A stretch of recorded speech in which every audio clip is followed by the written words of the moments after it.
Okay, now the story for Rise of Nightmares. I will say this, and this is the thing I really appreciate this story for. It really tries to be a B movie-ish story where it's just cheesy as hell. It tries to be goofy sometimes, and it tries to be very weird and scary at the same time. And I gotta say, it does capture a little bit of that. It is pretty weird sometimes. It gets me scared a little bit sometimes. It gets me a little tense, sometimes. But for the most part, the game is not all that scary, and to be honest, the story is just not all that entertaining or that cheesy enough for me to go, hey, that's kind of funny in a bad way.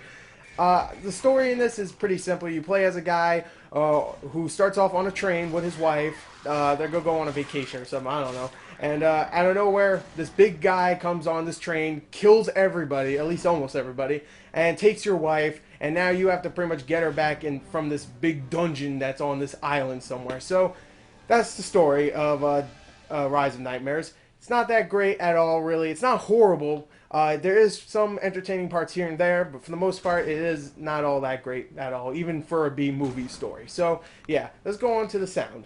Alright, now the sound in Rise of Nightmares. Let's talk about the good of the sound. The sound effects. The sound effects in this game are actually really, really good and sometimes actually add creepiness to the game because sometimes you'll be roaming around a dungeon or something. You'll be like, this is not that scary. It looks exactly like any other dungeon I've ever seen in a video game. And then you hear like some moaning or something in the background or someone getting tortured or a zombie that sounds like it's crawling up to you and you're like, oh god, and you turn around, there's nothing there. And it's like, oh, it actually adds to the creepiness of this game. So yeah, I will say that. That's really good. The thing about the rest of the soundtrack is pretty forgettable. I mean, there's sometimes where it jolts you and stuff, and it's like, oh, that's kind of cool. And sometimes where it actually gets all, not heavy metalish, but it gets all exciting. And I'm like, oh, that's kind of cool. But for the most part, it's forgettable. And the voice acting is horrible. It really is. But the thing about the voice acting, it's supposed to be horrible. At least I think it's supposed to be horrible because it's a B-movie video game, except a B game, I guess you could say.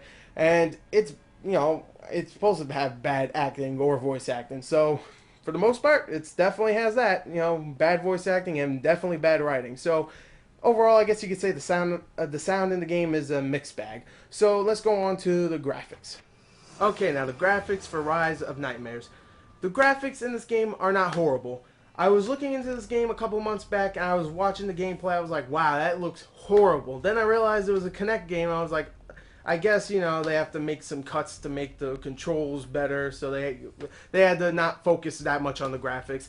But then I played the game, I'm like, the graphics aren't that terrible. I mean, sure, there's some environments that look very, very grimy looking, and, it's a dungeon, but also when you look closely, it's like very blurry textures. Some of the enemies don't look all that great, and some of the regular character models look pretty damn bad.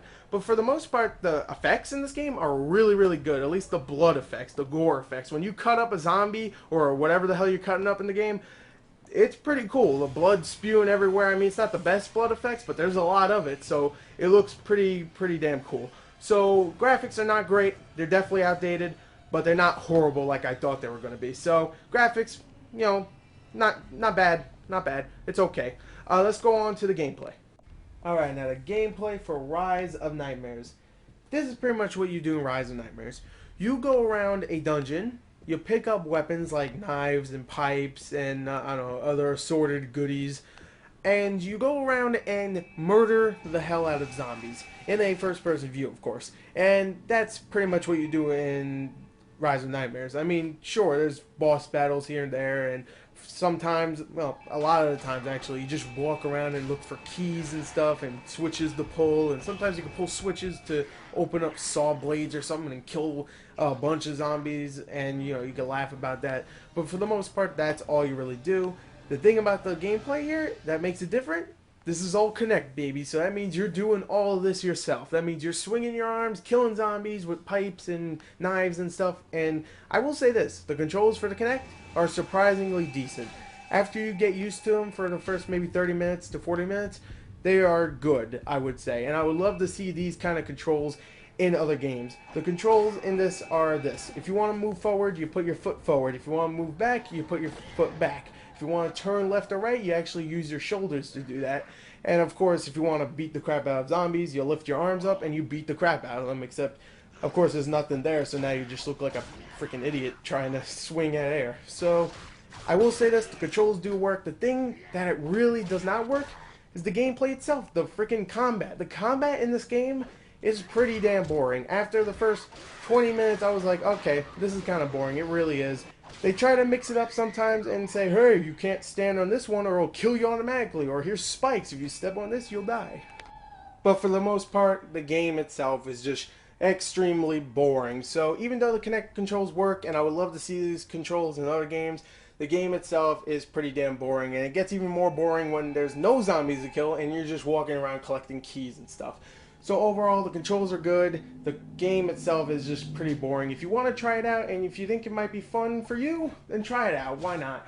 Give your Kinect a good workout. Well, give yourself a good workout, but your Kinect's probably gathering dust. So treat it right with a new game. It might not be that great. I would say probably wait for Gunstringer that's coming out next week. But for now, here's your new game. Go rent it. I didn't care for it, but maybe you will. I don't know. Anyway, here's the score. Thanks and bye.